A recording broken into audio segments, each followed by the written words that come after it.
एक गांव में एक चुड़ैल का साया था जिससे उस गांव के लोगों की जिंदगी ही बदल गई। आइए देखते हैं कि गांव के लोगों के साथ क्या हुआ था। एक दिन गांव की 3 औरतें जिनका नाम श्यामा, रूपा और सपना होता है, आपस में बैठकर बातें कर रही होती हैं। अरे रूपा बहन, मैं तुम्हें क्या बताऊं, मेरी सास ने तो मेरा दिमाग खराब कर रखा है। अगर मेरा बस चले तो मैं उसकी जान ही ले लूं। अरे क्या हुआ श्यामा बहन, इतना गुस्से में क्यों हो? शांति मौसी ने क्या कर दिया? हाँ तुम घर में अकेली हो ना, इसीलिए इतने मजे से रहती हो। हमसे पूछो जिनकी सास है, एक तो खाती हैं इतना, रोटी बना बना कर मेरे तो हाथ ही थक जाते हैं, ऊपर से हर काम में कमियां निकालती हैं। सही कह रही हो श्यामा बहन, मेरी कहानी भी कुछ कुछ तुम्हारी तरह ही है। मैं तो जरा सा अपने मर्द के साथ बैठ क्या जाऊं, पता नहीं कहां से बुढ़िया को खबर मिल जाती है, वहीं आकर सर पर खड़ी हो जाती है। हाँ ये तो चिंता की बात है सपना बहन, मौसी को समझाओ, नहीं तो दादी कैसे बनेंगी। रूपा की बात सुनकर तीनों जोर जोर से हंसने लगती हैं। तभी उनकी नजर एक गोलगप्पे वाली पर पड़ती है। गोलगप्पे वाली बहुत ही सुंदर होती है, उसे देखकर तीनों से रहा नहीं जाता और वो तीनों गोलगप्पे वाली के पास चली जाती हैं। अरे तुम तो औरत होकर गोलगप्पे बेच रही हो। ये तो पहली बार देखा है। अरे तो बहन, इसमें बुराई क्या है, कौनो गलत काम थोड़ी ना कर रहे हैं, मेहनत कर रहे हैं। वैसे आप लोग खाओगे गोलगप्पे? बातें तो बहुत अच्छी बनाती हो, चलो देखते हैं गोलगप्पे कैसे हैं। उसके बाद श्यामा और सपना दोनों गोलगप्पे खाने लगती हैं और रूपा वहीं खड़ी हो जाती है। रूपा को ऐसे खड़े देख गोलगप्पे वाली बोलती है, अरे बहन, आप नहीं खा रही गोलगप्पे? क्या हुआ, कहीं आपको अपने फिगर खराब होने का डर लग रहा है क्या? अरे नहीं नहीं, ऐसी बात नहीं है, मैं बस बाहर का सामान कम खाती हूँ और कोई बात नहीं, इन दोनों को खाने दो। श्यामा और सपना गोलगप्पा खाने के बाद बोलती हैं, अरे वाह गोलगप्पे वाली, क्या गोलगप्पे हैं, मुंह से तो स्वाद ही नहीं जा रहा, मजा आ गया। ऐसे गोलगप्पे मैंने जिंदगी में कभी नहीं खाए, तुम तो रोज आया करो, मैं तो रोज ही खाऊंगी। हाँ हाँ हाँ बहन जी, ये भी कहने की बात है, अब तो मैं रोज ही आया करूंगी, नया नया काम जो खोला है। उसके बाद वो गोलगप्पे वाली वहाँ से चली जाती है और वो तीनों औरतें भी अपने अपने घर चली जाती हैं। अगली सुबह रूपा पानी भरने के लिए कुएं पर जाती है। वहाँ औरतें आपस में बातें कर रही होती हैं। अरे रूपा बहन, पता है तुम्हें श्यामा और सपना कहाँ है? कहाँ है मतलब? अरे अपने घर पर होंगी और कहाँ? आहा, अरे नहीं रूपा बहन, वो दोनों अपने घरों से गायब हैं। कोई कह रहा था कि उनका चक्कर चल रहा था मर्दों के साथ और उन्हीं के साथ घर छोड़कर भाग गई हैं। बेचारे उन दोनों के पति। रूपा को ये बात सुनकर बहुत गुस्सा आता है और वो बोलती है, तुम्हें शर्म आनी चाहिए, औरत होकर औरतों के बारे में ऐसी बातें करते हो। ऐसा कहकर रूपा वहाँ से चली जाती है। शाम को वही गोलगप्पे वाली गांव में फिर से आती है। चीनू और टीनू नाम के 2 मंचुले उसे देखकर बोलते हैं, अबे टीनू, वो देख क्या लड़की है, एकदम एक नंबर, ये तो तेरी भाभी बनने लायक है बीड़ू। सही कह रहा है चीनू, लेकिन इसमें थोड़ा गलती होने का, ये अपन की नहीं, तेरी भाभी बनने लायक है, समझा क्या? फिर वो दोनों गोलगप्पे वाली के पास जाते हैं और बोलते हैं, ए गोलगप्पे वाली, क्या गोलगप्पे खिलाएगी हम दोनों को? आप दोनों भी कैसी बातें करते हैं, ये गोलगप्पे क्या मैंने पानी भरकर होली में मारने के लिए रखे हैं? आप बहुत मजाक किया हो मेरी तरह। वैसे क्या नाम है आपका? नाम में क्या रखा है साहब, आप गोलगप्पे खाइए ना, अगली बार आऊंगी तो नाम भी पता चल जाएगा। फिर चीनू और टीनू गोलगप्पे खाने लगते हैं। वाह, क्या गोलगप्पे हैं, इतने टेस्टी, लगता है तुम्हारे हाथ चूम लूं।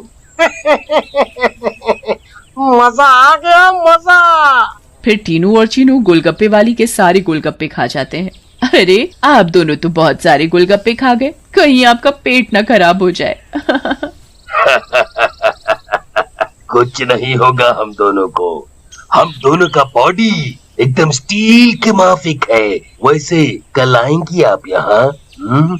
लेकिन गोलगप्पे वाली कुछ नहीं बोलती और वहाँ से चली जाती है। रात में ज्यादा गोलगप्पे खाने की वजह से टीनू और चीनू के पेट में दर्द होता है। हाय रे, मर गया। अरे टीनू भाई, ये लड़के का चक्कर अपन दोनों के लिए भारी पड़ गया रे। बहुत तेज दर्द हो रहा है पेट में। सही बोल रहा है भाई, अपन के पेट में भी बहुत गुड़गुड़ गुड़गुड़ सा हो रहा है और टॉयलेट तो कई बार होकर आया। मर गया रे, फिर से आ गई। टीनू और चीनू दर्द के मारे पेट पकड़कर बैठे होते हैं। तभी वो गोलगप्पे वाली उनके पास आ जाती है और बोलती है, क्या हुआ मेरे आशिकों, ऐसे क्यों बैठे हो, पेट में दर्द हो रहा है क्या? तुम्हें पता था कि क्या मिलाया है तुमने इसमें, बताओ। लेकिन तभी गोलगप्पे वाली चुड़ैल के रूप में आ जाती है। उसे ऐसे देखकर टीनू और चीनू दोनों घबरा जाते हैं और भागने लगते हैं। ये क्या हो गया अपन लोगों के साथ? हम तो परी समझ रहे थे, ये तो चुड़ैल निकली। अब हम क्या करेंगे? भागो रे भागो, अपनी जान बचाकर भागो। अब हम क्या करेंगे? करेगी तो ये चुड़ैल, अगर हम यहाँ से नहीं भाग पाए, इसलिए भागो यहाँ से। लेकिन चुड़ैल उन दोनों को पकड़ लेती है और मार डालती है और वहाँ से चली जाती है। इसके बाद तो मानो ये रोज की बात हो जाती है। रोज वो चुड़ैल गोलगप्पे वाली बनकर आती और गोलगप्पे खिलाकर रात में लोगों को मार डालती। इन सब से गांव वाले बहुत परेशान हो जाते हैं और एक दिन पंचायत बिठाते हैं। पंचायत में रूपा भी जाती है। अरे भाइयों, गांव संकट में है, हम सबको मिलकर इस समस्या का समाधान निकालना पड़ेगा, नहीं तो एक एक करके पूरा गांव ही खाली हो जाएगा। तभी रूपा का पति दीनू बोलता है, लेकिन सरपंच जी, हमें तो कुछ पता नहीं है कि ये सब कौन कर रहा है, या लोग अपने आप घर छोड़कर जा रहे हैं। सही कह रहे हो दीनू बेटा, लेकिन हम ऐसे शांत तो नहीं बैठ सकते और अपने गांव वालों को जाने नहीं दे सकते। हमें कुछ तो करना ही होगा। हाँ। फिर पंचायत में कोई भी फैसला न निकलने पर सभी गांव वाले अपने अपने घर चले जाते हैं। उसी दिन दोपहर में चुड़ैल फिर से गोलगप्पे वाली का भेष बदल कर गाँव में आती है। रूपा उसके पास जाती है और बोलती है, अरे गोलगप्पे वाली, जरा गोलगप्पे खिला दे, सुबह से मन खराब हो रहा है, शायद चटपटा खाने से ठीक हो जाए। लेकिन तभी उसकी नजर गोलगप्पे वाली के पैरों पर पड़ती है। गोलगप्पे वाली के पैर उल्टे होते हैं। रूपा ये देखकर समझ जाती है कि हो न हो ये इसी का किया धरा है। रूपा सब समझने के बावजूद गोलगप्पे खाने लगती है और खाकर वहाँ से चली जाती है और दीनू के घर में जाकर सारी बात बताती है, जिसे सुनकर दीनू बोलता है, तुम पागल हो गई हो क्या रूपा? अगर उस गोलगप्पे वाली पर तुम्हें शक था तो तुमने गोलगप्पे क्यों खाए और अपनी जान जोखिम में क्यों डाली? मैंने अपनी जान जोखिम में नहीं डाली, तुमने एक बात पर ध्यान नहीं दिया। गांव में जितनी भी लाशें मिली हैं वो सिर्फ आदमियों की हैं, एक भी औरत की नहीं है। इसका मतलब ये है कि ये चुड़ैल अभी सिर्फ आदमियों को मार रही है। लेकिन रूपा, फिर भी औरतें तो गायब हो रही हैं और वो चुड़ैल निकली तो तुम उसका मुकाबला कैसे करोगी?